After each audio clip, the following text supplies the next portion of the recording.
Okay, good morning. Good morning. And Happy New Year. Happy New Year. Yes. As I said in my message, New Year, good opportunity to start something new. And so after the last class, there is almost universal demand for switching to back to the basics using Brother Kyo's book. So from here on forward, I will be going through Brother Kyo's book in detail. All right, in detail, back to the basics in detail. I will hopefully today, though maybe not, get through the first paragraph. I mean, just give you an idea of how much detail we're planning to go into. So the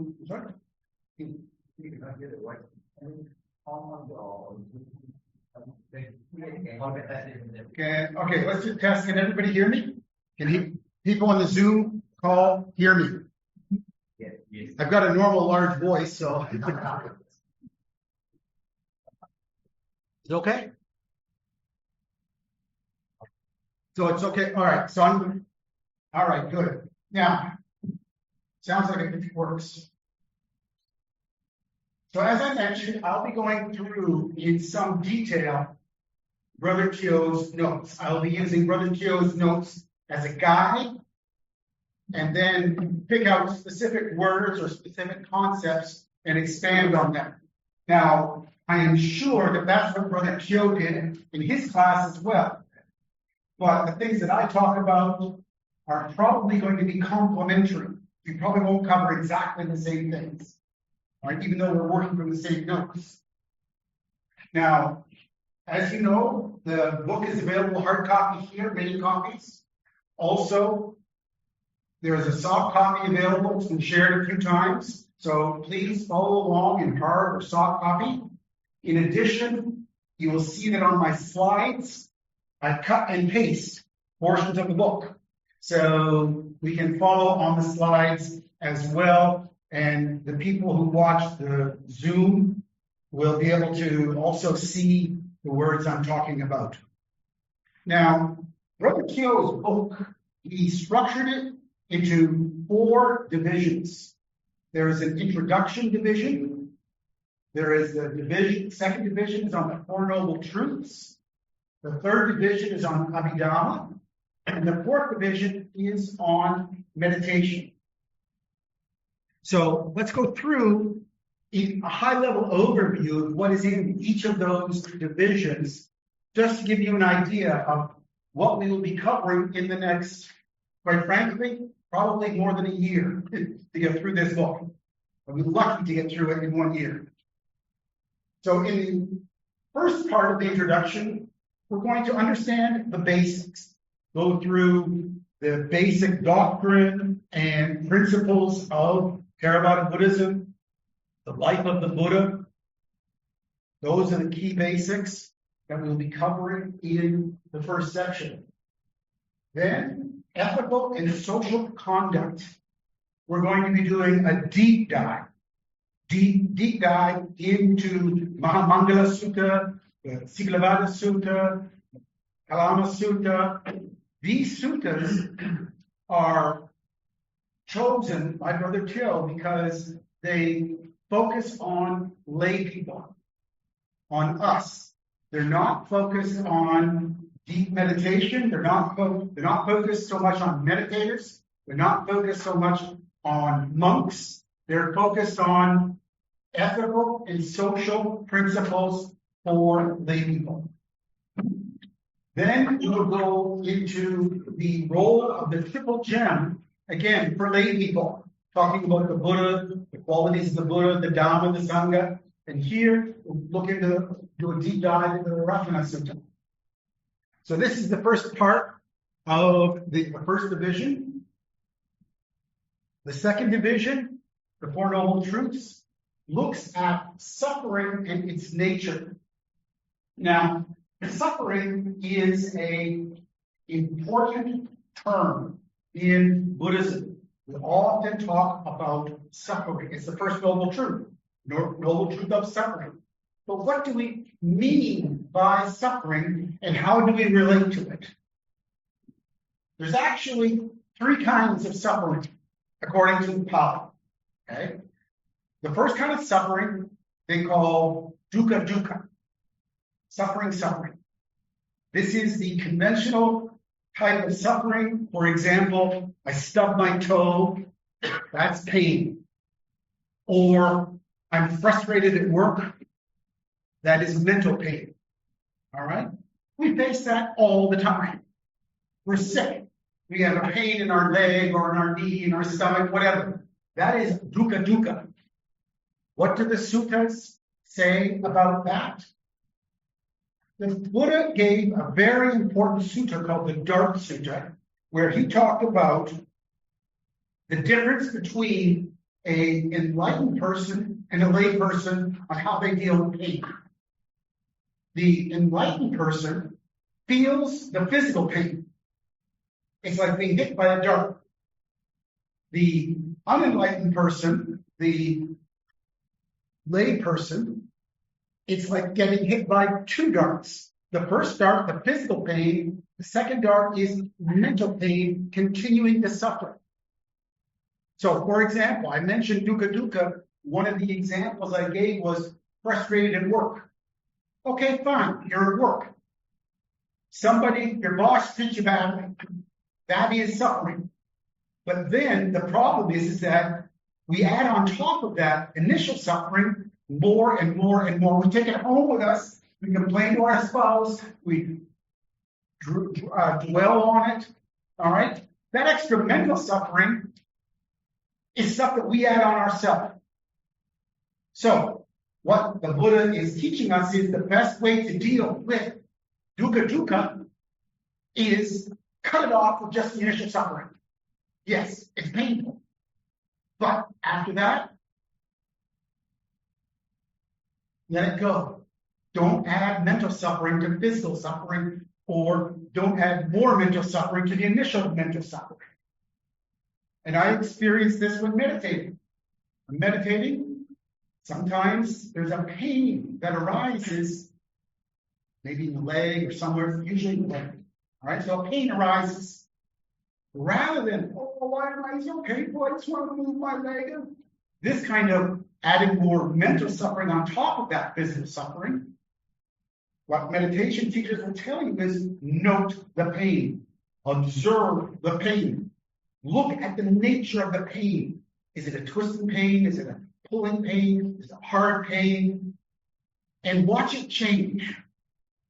Take it as an object that you're interested in. Pain becomes a fantastic object because it grabs the attention. It grabs your attention like nothing else. Sometimes watching rising, falling gets boring, but pain grabs your attention.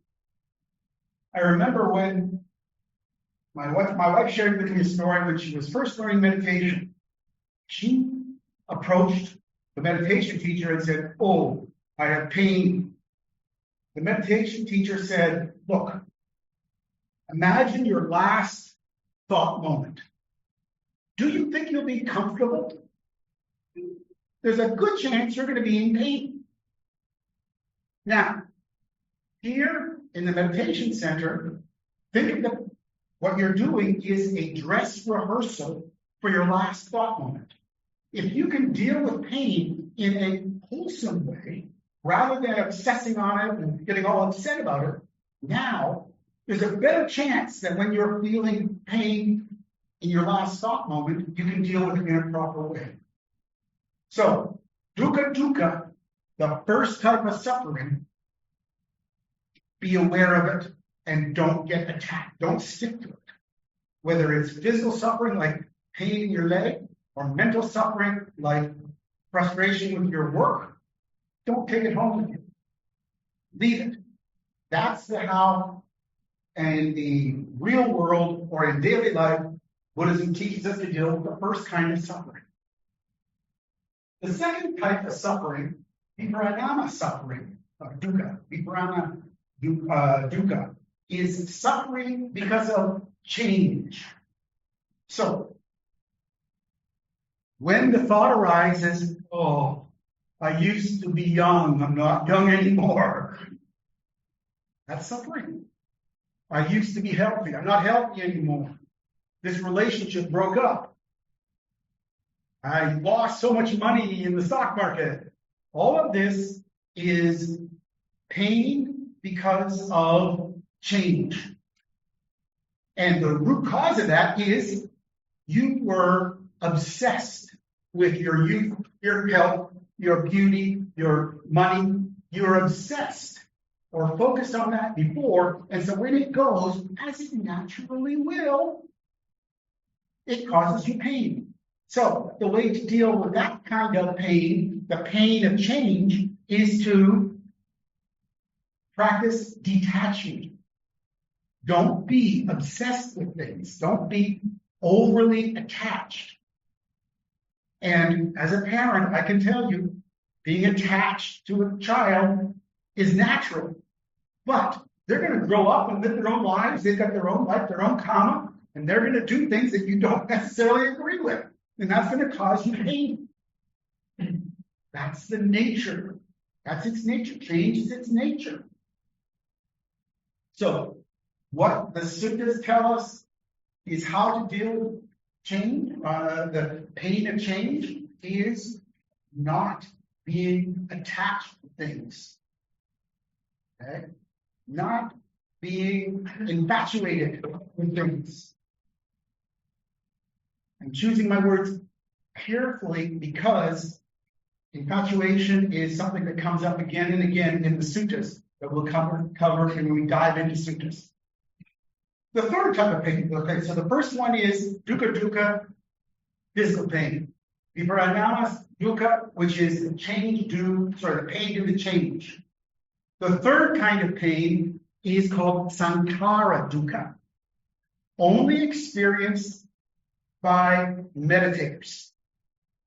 When it becomes obvious to the meditating mind that all these things that we cling to as a foundation, as a platform, these five aggregates have no substance to them.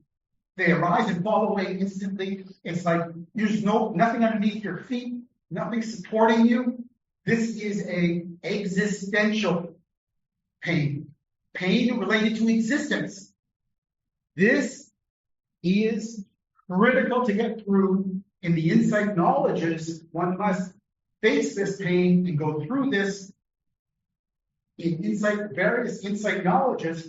The terror is called the knowledge of terror, the knowledge of abandonment, so many different knowledges, all the way up to the getting over it, where one is neutral, sankhara jnana, where the knowledge of neutral to all this change that's going on. And the change here is of conditioned things, specifically the body, the five aggregates.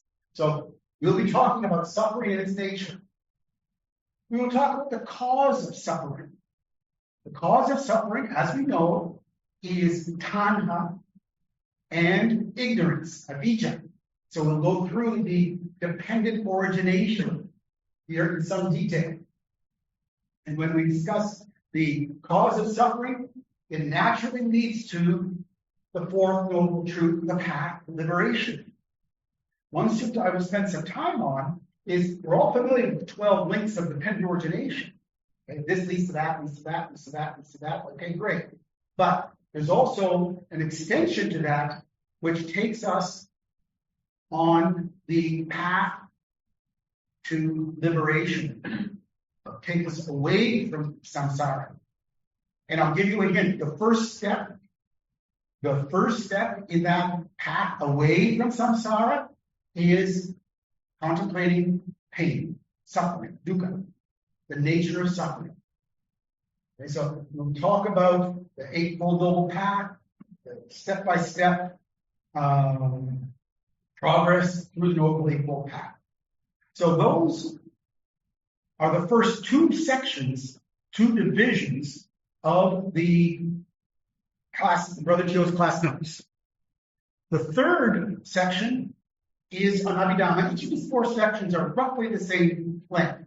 The third section on abhidhamma, we're doing an analysis of mind and matter, nama and rupa. Nama will be broken into consciousness or tika, chetasikas, or the mental factors. Matter is rupa. Introduce the Buddhist perspective on matter, contrast it with the scientific perspective on matter. This will lead to a discussion of karma and rebirth. From my experience, every year, this is the topic that gains the most interest, karma and rebirth. Still a lot of questions and discussion on karma and rebirth. We will then go through the thought process, how there is thinking without a thinker, seeing without a seer, how sensing and thinking arise without a self behind them. What is the automatic process? And what are the key points in that process that we can intervene and direct to wholesome karma versus unwholesome karma? So we will talk about that. The last division is meditation, where I will talk about the 4 foundations of mindfulness, go through the second foundation in some detail. I will contrast samatha meditation and vipassana meditation. Samatha meditation being the steadying, calming, tranquilizing aspect of the mind, leading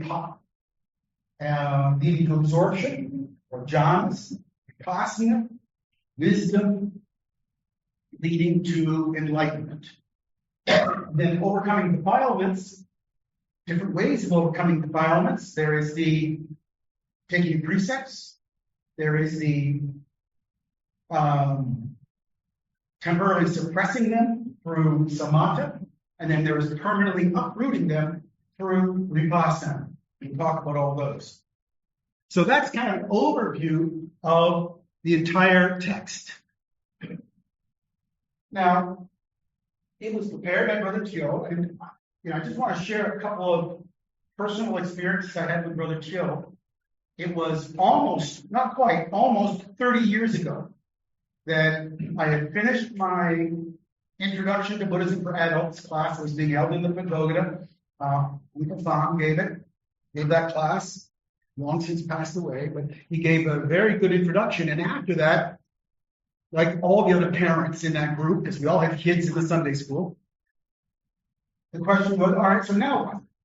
Some of those parents went on to become Sunday school teachers. Some of them volunteered and helped around the temple. And some of them wanted to learn more. And I was in the I want to learn more, and I heard about this abhidhamma class. And so I went into this Brother Kyo's abhidhamma class. And he was using as a text Bhikkhu Bodhi's recently published book, The Comprehensive Manual of Abhidhamma. It had come out a few years earlier.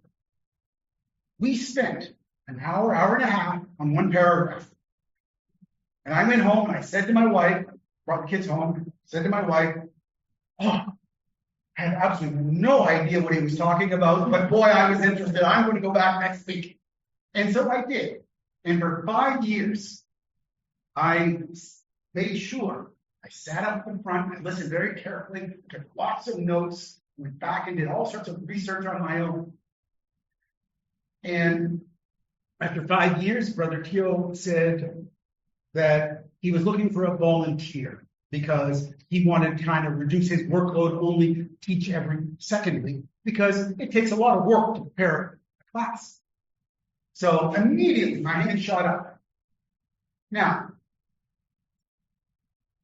volunteering is good, right? Volunteering to teach the Dhamma. However, there was an ego behind it, right? I was thinking, hey, I think I can do a good job, not better than Brother Kill, but I think I can do a good job at that. I want to give it a try.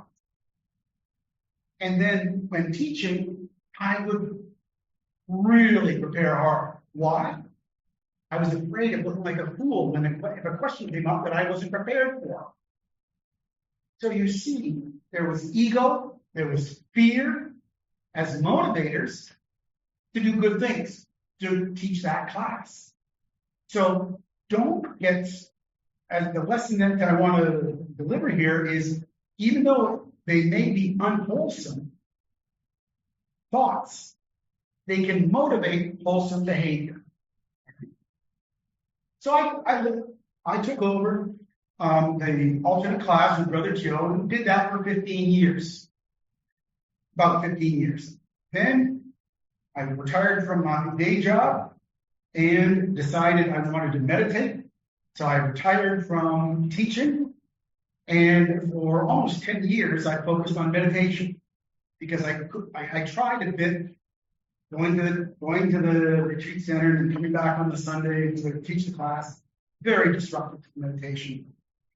So I gave it up for almost 10 years. Then I heard that Brother Kill was not well about a year ago, and so I volunteered to come back.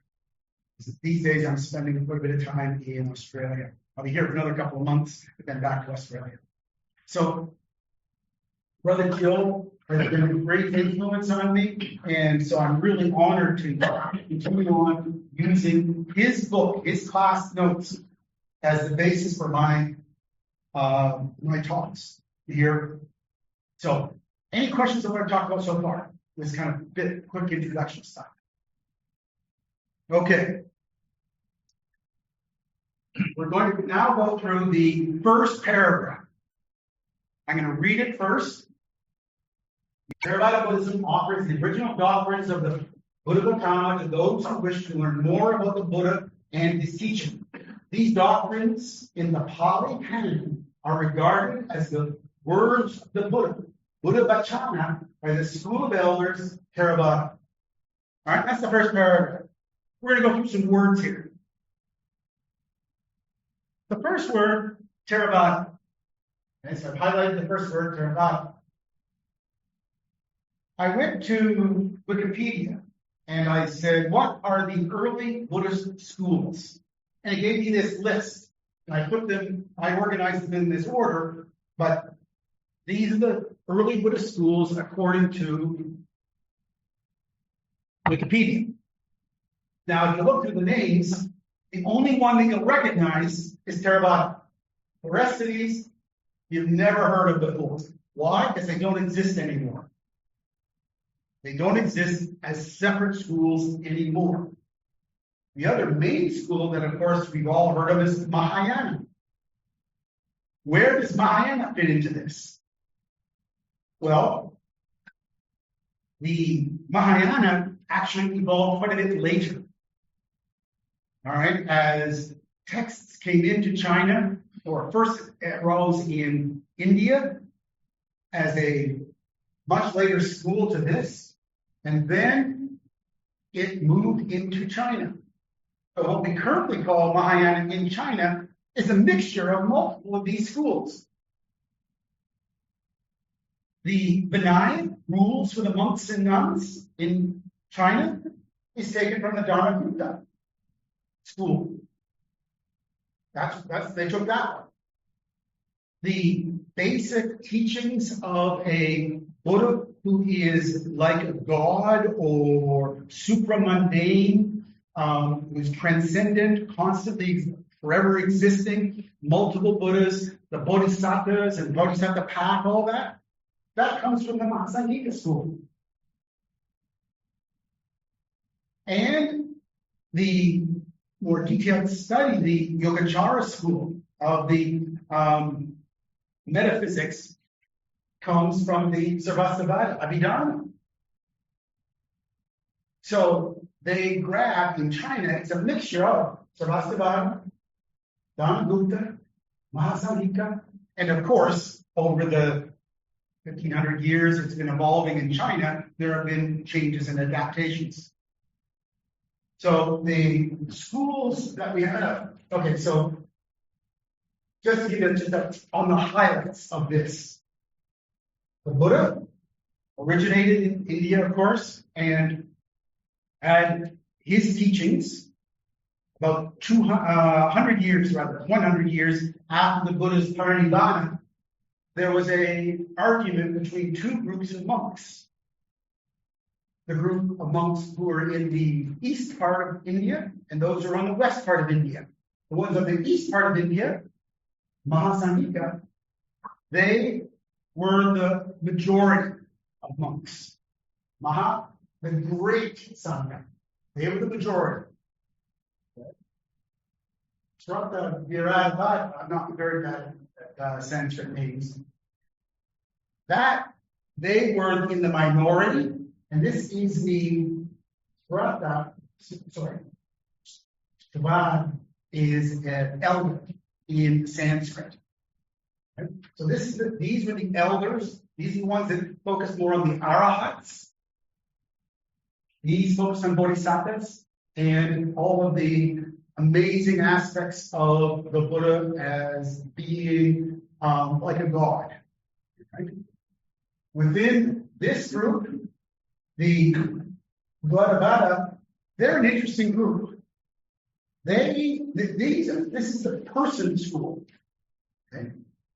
They said we don't believe what the others are saying, that this the person is an illusion.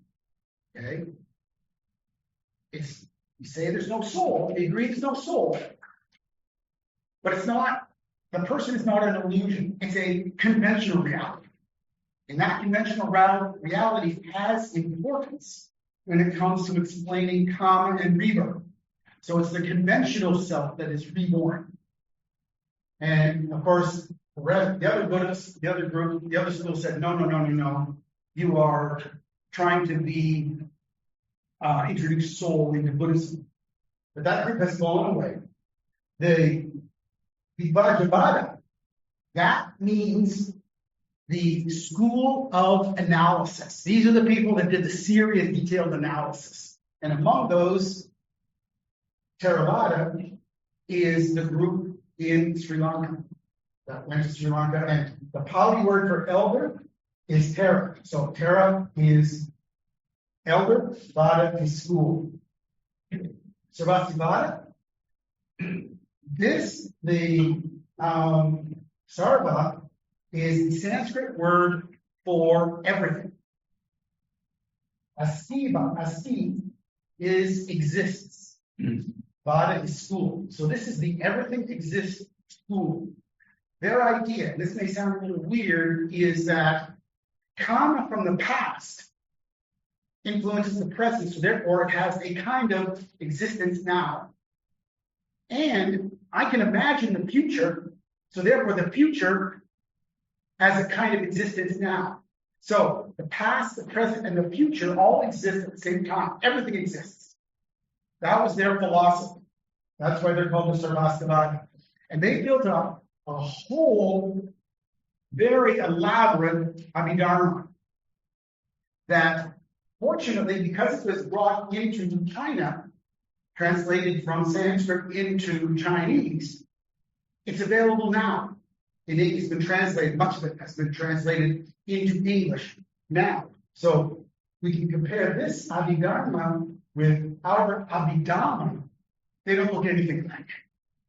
They're completely different philosophies. They're based on the same 10,000 suttas, but the Sarvastivada abhidhamma, the fundamental principle is everything exists always. In the past, the present, the future exists.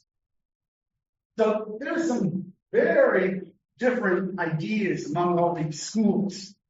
But today, we're only going to be focusing on the Theravada group. Okay. So, any questions on this? Yeah. What happened to all other schools?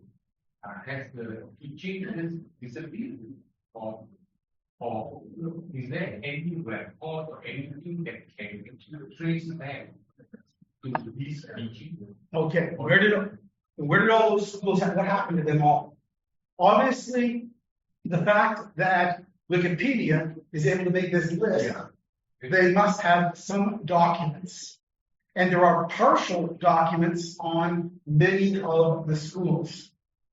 Okay, more complete on the Sarvastivada, when it was imported into China, for example, they translated a whole bunch of this stuff.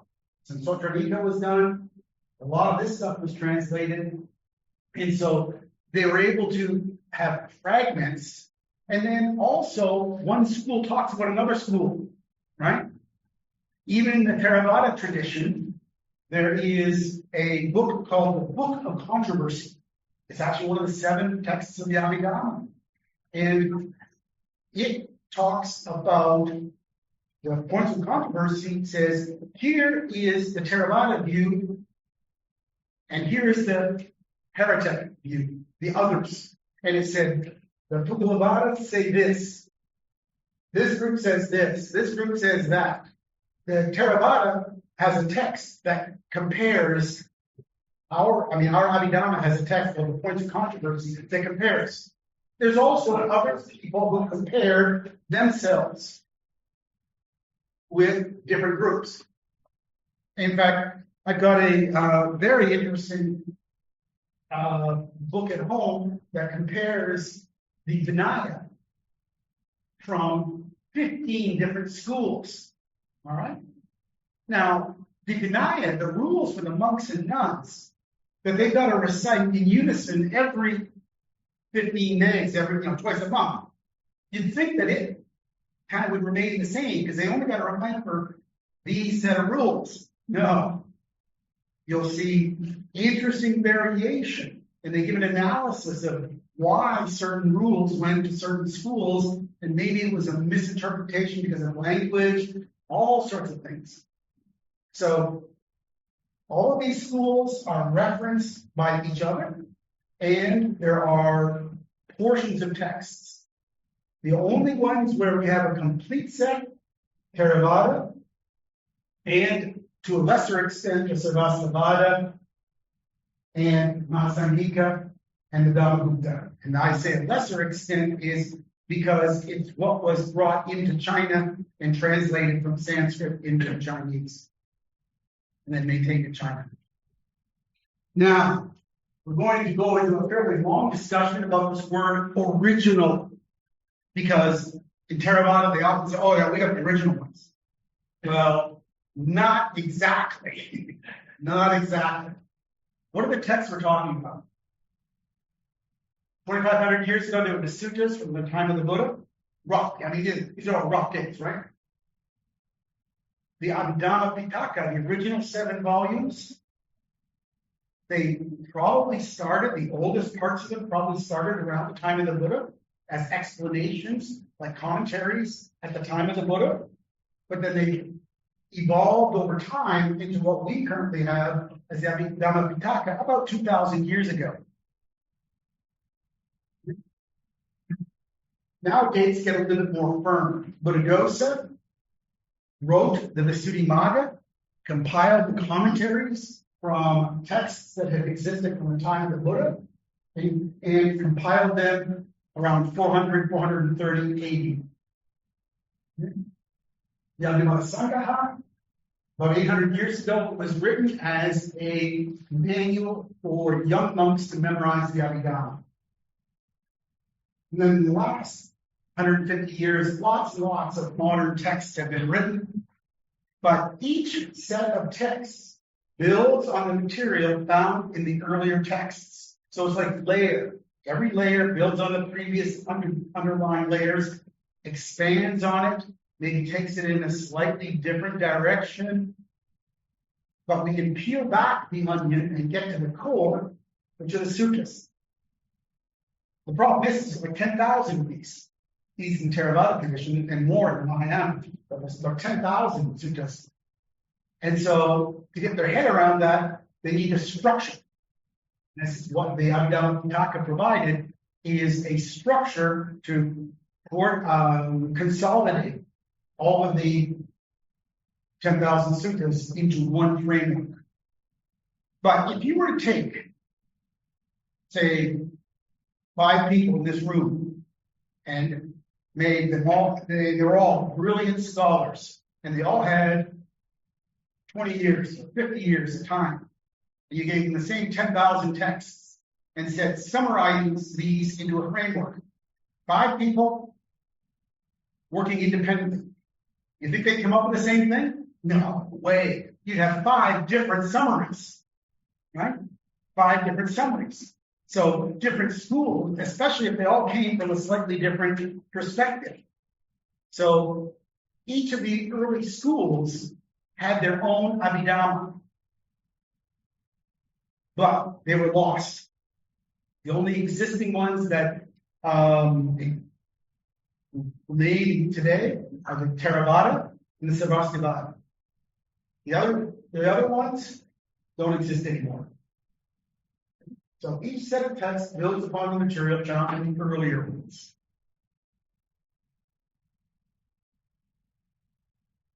So also the same timeline. The first council held at the time of the Buddha. I'm just going to go through this very quickly. First, just after the Buddha's parinirvana, the purpose was to consolidate all the texts. Second council was 100 years later. That's the one I mentioned, where the Mahasanghika broke away from the other school of elders. The third council, King Ashoka, very important, because this is when Buddhism really got its footing in India, because it got royal support. Fourth council in Sri Lanka, where there was a threat of losing the Tipitaka, so they wrote it down. The monks wrote it down. Why was there a threat of losing it? Well, in Sri Lanka, they started out at the time of Asoka with Theravada. And it dominated. The Theravada dominated for 250 years. Then the king in Sri Lanka said, you know what? These monks got a lot of power. I need to keep them under control here. So he went to India next door and brought in the Abhidhamma school, another school that was more Mahayana oriented. And that got royal patronage. So that they saw the existing monks at the time of the Fourth Council with threat from the king, threat from these new monks coming in with their own teachings. They ran away to a cave away from the capital and wrote down the texts. Yeah, okay, I actually visited it. They're nice. By the time it was time for the Siddhimata to be written, around 400 years later, by that point, the Abhidhamma had taken over most of Sri Lanka. There was a Chinese tourist named Fashian who showed up and wrote down, a Buddhist tourist wrote down what he found, and he said around this time, 30% of the monks are from Theravada, the Mahavihara. The rest, most of the rest are from Abhidhamma. There was a new school called Theravada, but basically also heavily influenced by Mahayana. So there was another school. The only school that Theravada was only 30%. So this was a motivation for Buddhaghosa to build up. They were being boxed into a corner already. They didn't have royal support. They still didn't have royal support. So they needed a really strong text, consolidate all their teachings. And that's where the Visuddhimagga and the Theravada commentaries came from. Right? So just to give you a bit of context. Well, another 600 years later, the Mahavihara group kicked out the others and took over Sri Lanka again. Right? Now, here's another kind of an interesting comparing different religious leaders. The Buddha was more or less roughly contemporary with Confucius, with Lao Tzu. Lao Tzu, well, I'm not really sure whether Lao Tzu really existed or not, but they placed him roughly around the same time as Confucius. Mahavira. Now, Mahavira is the founder of the Jain religion. And in the suttas, the Buddha talks about him on a couple of suttas. They called him Viganta Nakaputa. They said, and in these couple of suttas, what happened was one of the Buddhist followers came back to the Buddha and said, hey, the Gandhanara Buddha has died. And his followers are now arguing about who should lead after this. How are we going to avoid the same kind of problem when you are in Nirvana? And the Buddha said, let the Dhamma be your guide. We need to start getting together, reciting together important parts of the texts. This is from the Sangiti, reciting together Sutta, Sangiti Sutta, in the Nikaya. So this is what motivated this reciting of texts together, even at the time of the Buddha, because the Buddha recognized that he didn't want to hand it over to Sariputta or anybody else when he passed along. Now, just interesting point about Mahavira. His father's name was Siddhartha. His chief disciple, the one that consolidated his teachings, was Gautama. So the names of Siddhartha and Gautama were pretty common in India at that time. Just like, for example, the name Jesus, very, very common at that time in that location in Hebrew. So, and also roughly contemporary are Socrates and Plato. Why is it that all of a sudden some of the world's greatest thinkers arose roughly at the same time? Difficult to know. Who knows? But one of the things that they think is that society had moved from had started to build cities, away from being just purely agrarian, just farmers. When you start to get people in cities, now you can support scholars and people and ascetics. But why all of a sudden here and less afterwards? Who knows? Okay. Here is, this bar represents the presence of Buddhism in India. Now we know that Buddha lived in India. The first 250 years, it's dotted lines or dashed lines. Why? Because it was very small. Little pockets here and there. Not organized. Remember the 18 or all those different schools I showed on that earlier slide, right? All over the place. It wasn't until King Ashoka came and said, okay, actually, he's got an interesting story. He had just won this major battle. As he's walking along the battleground, seeing all these dead people, he said, what have I done? This is terrible. And so he became Buddhist after that, after winning this major battle. And he started supporting the Sangha and the mains, according to Theravada sources, it was the Theravada that he supported.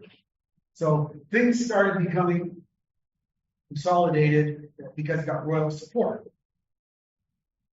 Once it became consolidated, then all sorts of people want to join with all sorts of different ideas. It gets watered down and distorted. And so you've got to clean up the Sangha. And actually, King Ashoka, he left these written records on stone, the pillars, about what all of his accomplishments. And one of the things he did, according to his accomplishments, is cleaned up the Sangha. So he organized a group to clean up and purify, kick out the people who had wrong views. All right. So actually, in the written history of India, this is the first time that you have actually archaeological evidence that they can actually point to stones and say, oh, okay, it's written down. This is what happened. So King Ashoka consolidated, and then around 400 AD, around the time the City Bible was done, that's when Nalanda University was formed. By that time, India had switched from Theravada focus to Mahayana focus. So around 400 AD, Nalanda University became the thought center for Buddhism, specifically Mahayana Buddhism in India. And it was this big university, big international university, lots of overseas students. And 200 years later, turned to Vajrayana Buddhism, and continued on until 1200 when it was destroyed. Buddhism was effectively wiped out of India for about 700 years until midway through the 20th century, when, particularly due to the efforts of Ambedkar, brought it back as a, particularly for the lower caste Indians. A lot of politics and interesting stories about that. But this is Buddhism in India. Now, Theravada starts in Sri Lanka, comes in from India, because one of the sons of King Asoka, Mahinda, was a monk, came to Sri Lanka and introduced, as a missionary, introduced Theravada Buddhism, and it stuck in Sri Lanka around that time, and has been there since, on and off. Okay, it's not. This is a little bit misleading to have it actually solid like this. There's a few times it got so weak, it had to go to Thailand or Burma to get other monks to come back and restart it in Sri Lanka. But basically, it's been more or less constant from 250 BC. Now, at the same time that King Ashoka was sending out his son to Sri Lanka, sent another couple of monks to what he called Sumabhumi, which they think now is Burma or Thailand. And so it was partially introduced here in Burma, Thailand. Theravada was partially introduced. Mahayana also got introduced. Hinduism got introduced. But around 1,000 years ago, the king of Burma, the king of Thailand, fixed on Theravada, and it's been pretty solid since then. Again, pretty solid. I don't want to get into all the politics, but pretty solid.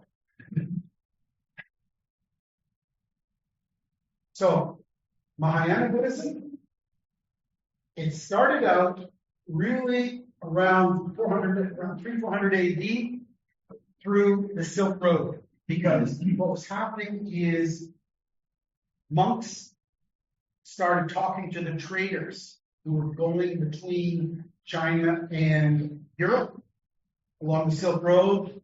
And so Buddhism started going into China from India. But it was in little bits and pieces. They took a little bit of this, a little bit of that. And because there were so many schools, it didn't stick together. So what happened is they needed to pull it together and organize it. Help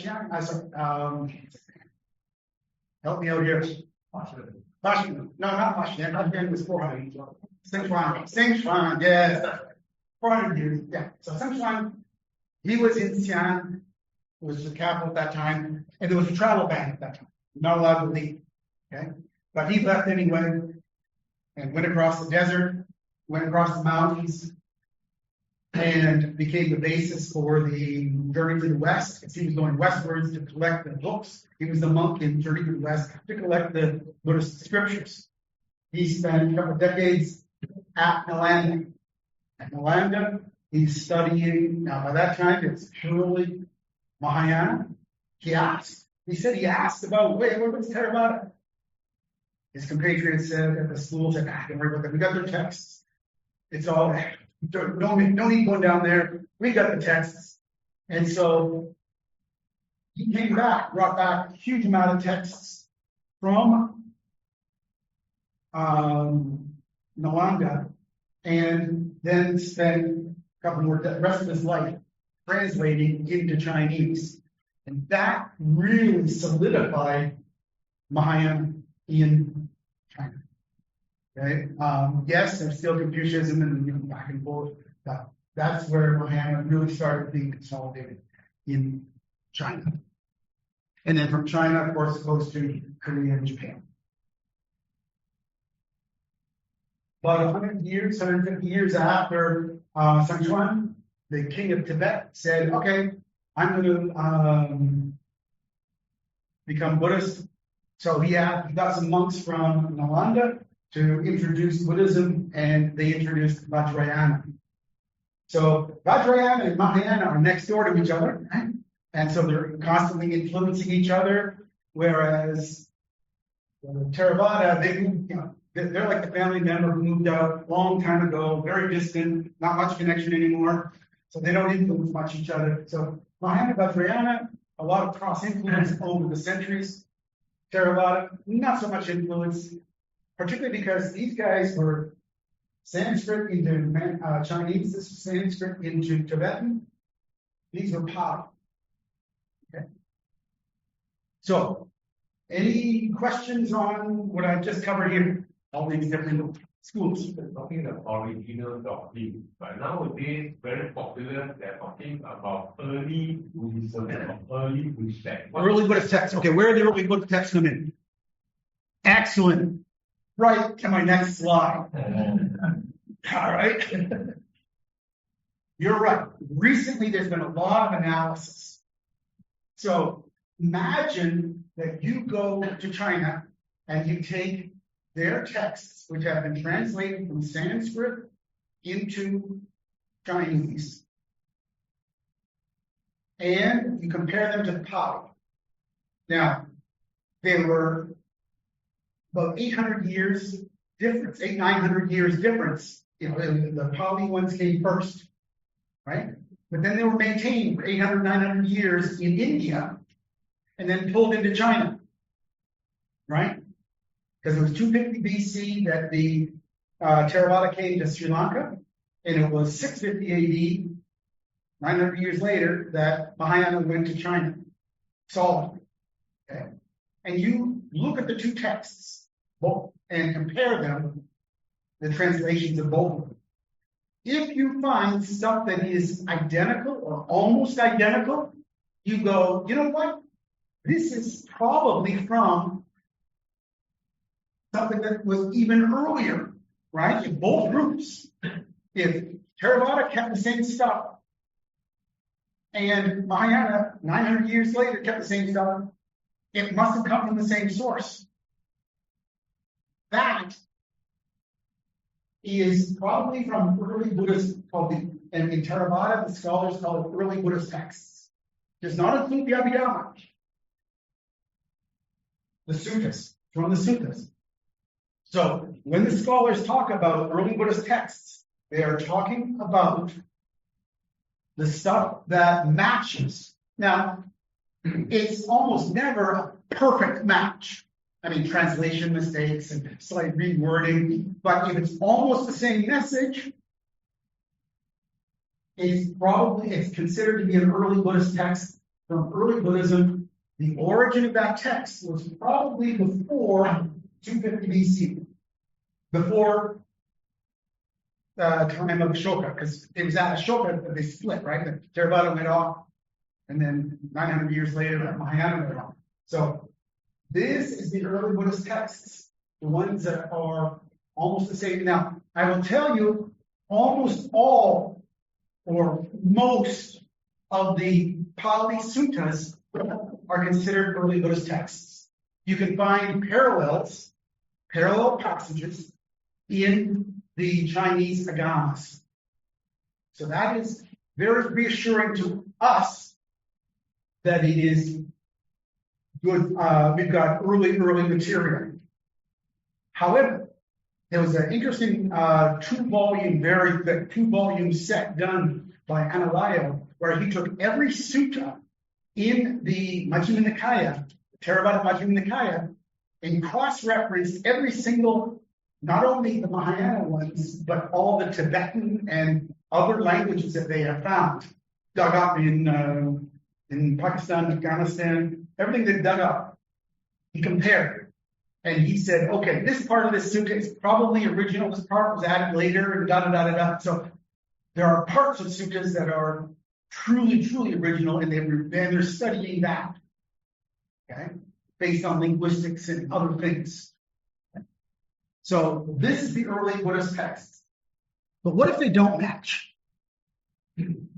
What if you have something in the Pali Suttas and there is absolutely nothing like it in the Chinese sutras? Now, it's possible that it's original and they lost it, or more likely, because these guys were very careful about keeping the texts, more likely it was added in Sri Lanka after it got there. And I'll give you an example.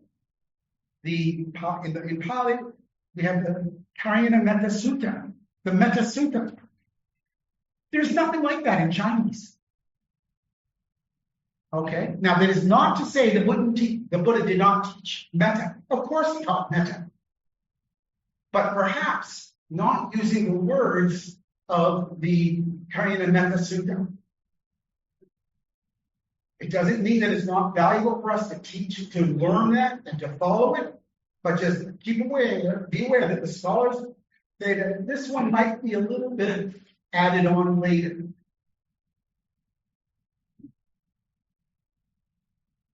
Now, what about the other way around, where there's nothing in the Pali Sutras, but it exists in the Chinese sutras? And there are most of the important Mahayana sutras, the Lotus Sutra, Diamond Sutra, Heart Sutra. Nothing like that in Pali. What that suggests is that, and there is lots of evidence, scholarly evidence, that there were original versions written in India and then later enhanced in China. Okay, so they're not original teachings. The ones that are most likely closest to the original teachings, the early Buddhist texts, the ones where the Pali Suttas and the Chinese sutras, the Nikayas and the Agamas agree. Okay. So I think I answered your question. Next, we're going to go to the word Pali. The Buddha spoke a Magadhi Prakrit. Pali is a literary form of Magadhi. Now, what is a Prakrit? Prakrit is like a dialect. All right, so you've got the spoken form, which is the dialect. Let me give you an example. English, right? You've got British English, you've got American English, you've got Malaysian English, Singaporean English. Well, technically they're all English, right? But the way we speak in each of those countries is a little different. A little bit different words, something different pronunciation, some things are done differently. Okay? Similarly, you had Sanskrit. Sanskrit was the official language used by the Brahmins to recite the Vedas. Everyone spoke a language similar to Sanskrit. All right, so there's different versions of it, of Sanskrit, and Pali is the literary form of Magadhi. And Magadha is where the Buddha was born. So basically, he spoke the dialect from where he was born, as you would expect. Now, literary Pali remained relatively stable over time. In other words, the Pali we see from the suttas and written hundreds of years later in the commentary, very, very similar. Spoken, evolved into other languages such as Bengali, right? Indian languages, so the Magadhi evolved into other languages. I'll give you an example. There's another example that is similar to this. Latin. Okay? There is the formal Latin, okay, the pure Latin, and then there was what was called the vulgar Latin. The vulgar Latin is what people spoke. The pure Latin is what people wrote.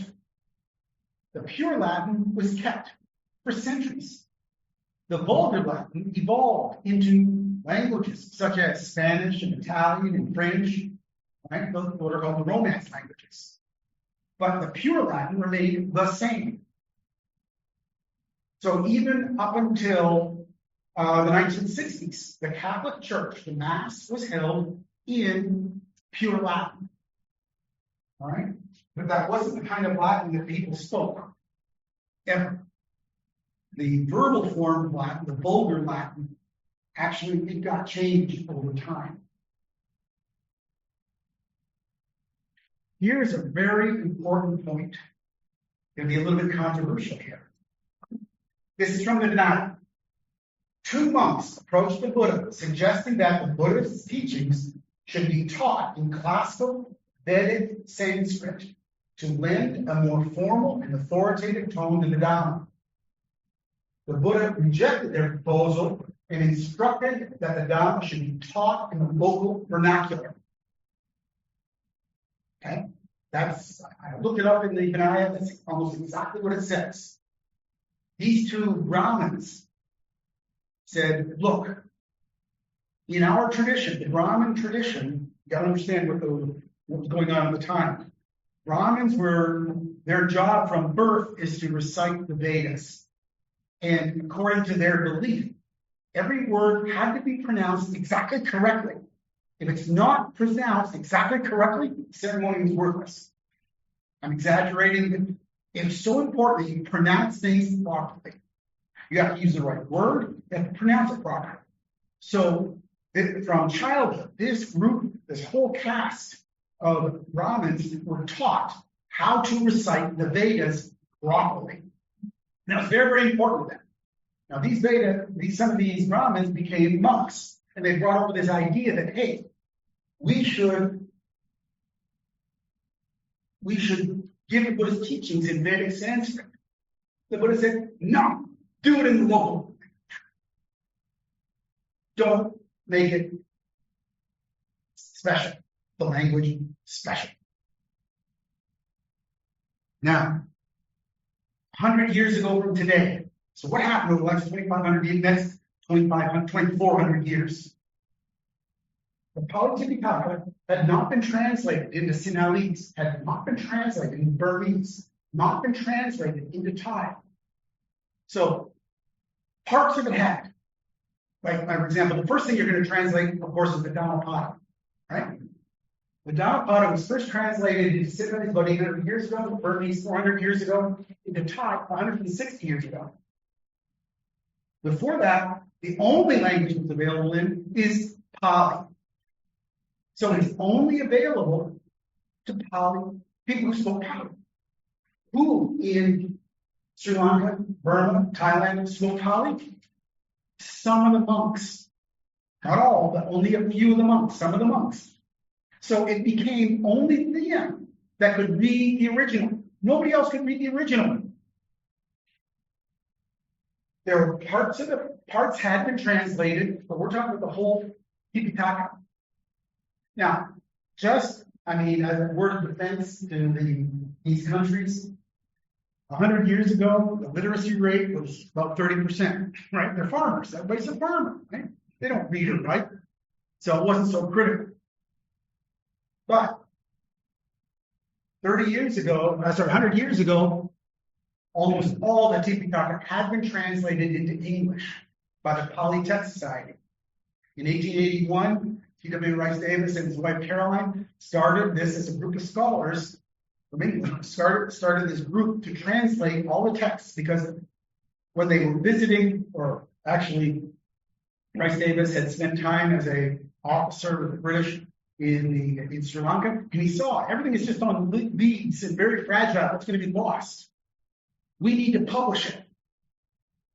Right? We need to organize it and publish it. So he formed the Pali Text Society and got a bunch of donations and scholars to work on this.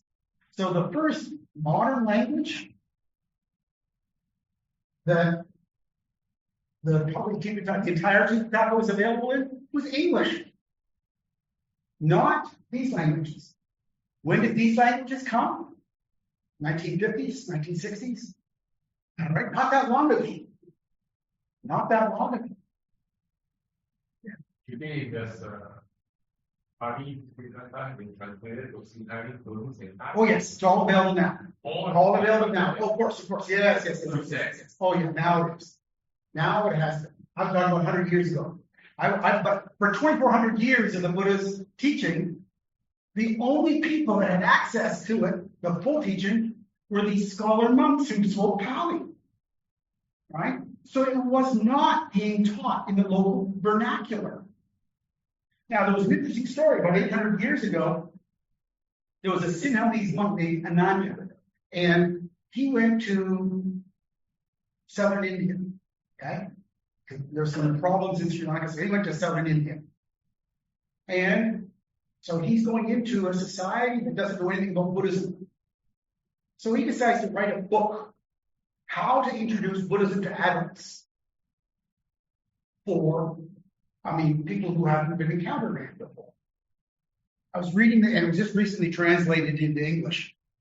Now it's very interesting. And it talked about the precepts. Okay? What it said is, if you can recite the precepts in Pali, that's good. If you cannot do it in Pali, do it in your local language. And if you can't remember how to do it in your local language, just reflect to yourself, I undertake the precepts. So, this is very interesting. It shows that the actual words used. Now, keep in mind, he's going to southern India, right? Now, southern India, the Tamil culture predates Sanskrit. The Tamil language, parts of it predate. It's not the same linguistic group as Sanskrit. So, you've got the Brahmins, who are reciting the Vedas in Sanskrit, which is a completely different root language from Tamil. And so the people are expected to put great importance on the right words in Sanskrit, which is a completely foreign language to them.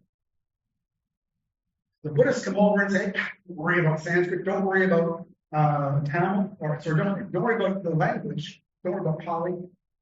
If you can remember it in Pali, that's right. If you can't, do it in your local language.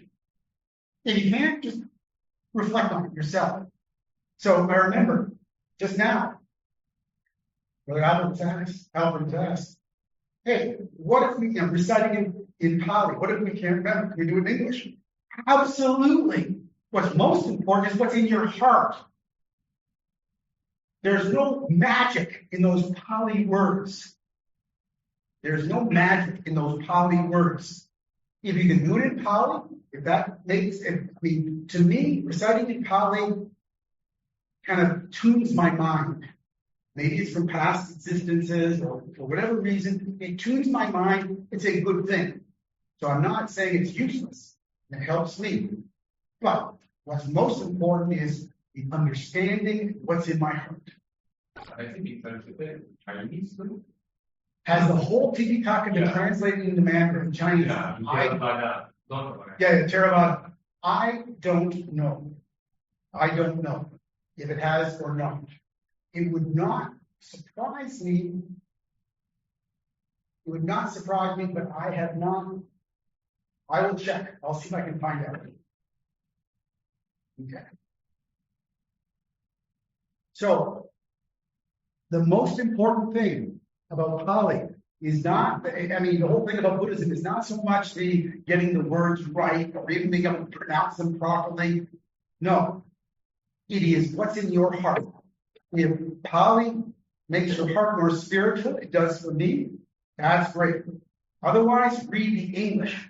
And if you can't remember if some of the words in the English are messy for you, just get the meaning. Just get the real meaning and put the meaning in your heart. That's what's important. Okay. So any other questions?